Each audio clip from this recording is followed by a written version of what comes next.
Hello, welcome. This is going to be a review of Swan King, which is a one-shot by Tyler Wentland.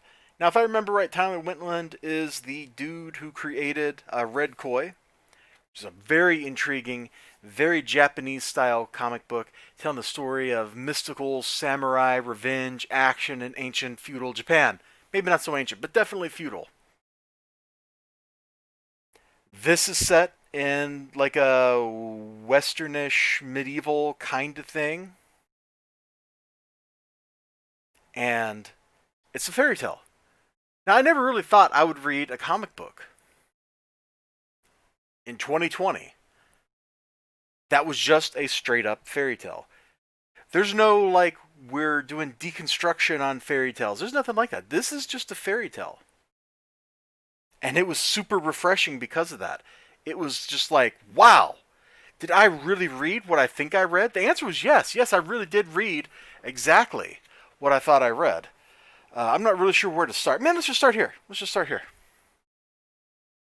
What a great title plate. It's moody. It's pretty. You got the swans. You got this in the background. Makes an infinity. I'm sure that was probably intentional. Not just, the coiling of the snake. I'm pretty sure that if you're going to do that, it's intentional. And it's told like a fairy tale. There once was a castle where lived a king who would drift every evening among the swans.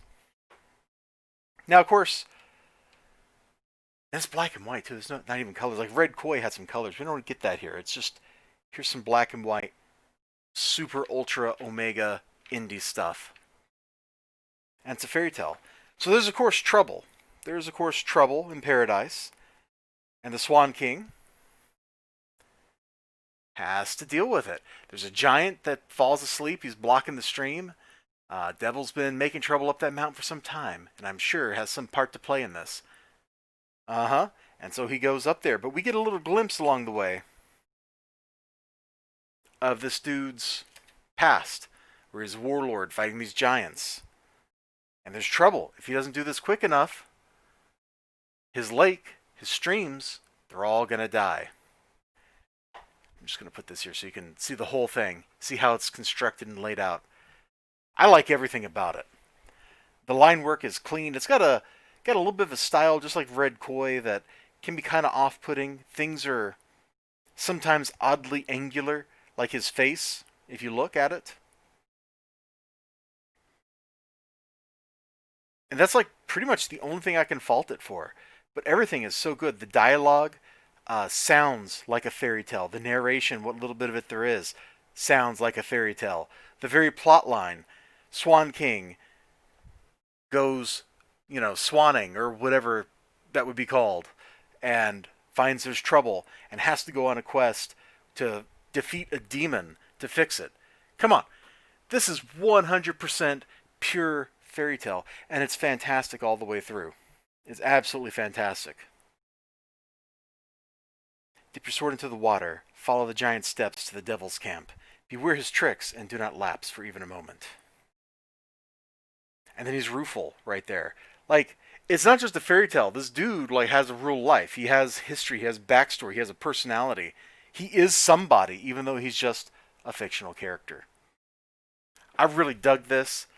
It's a shame this is just a one-shot, and then there's not more of it. I'm not going to show you any more of the book. I don't want to spoil any of this. It's $1. It's $1 for, 20-something pages of absolute great stuff. You should check this out. It looks good. It reads better. It's a lot of fun. And if you want something that's just different than your average, everyday, run-of-the-mill comic book, this is about as different as you get right here. Very much worth checking out. And of course, Wes Loker doing the letter. I swear, Wes Loker letters every comic book. I think half of my new comic books are lettered by that man. I don't know where he gets the time for that. You all take care of yourselves. Check out Swan King. I sure hope to see you again next time. Till then, bye-bye.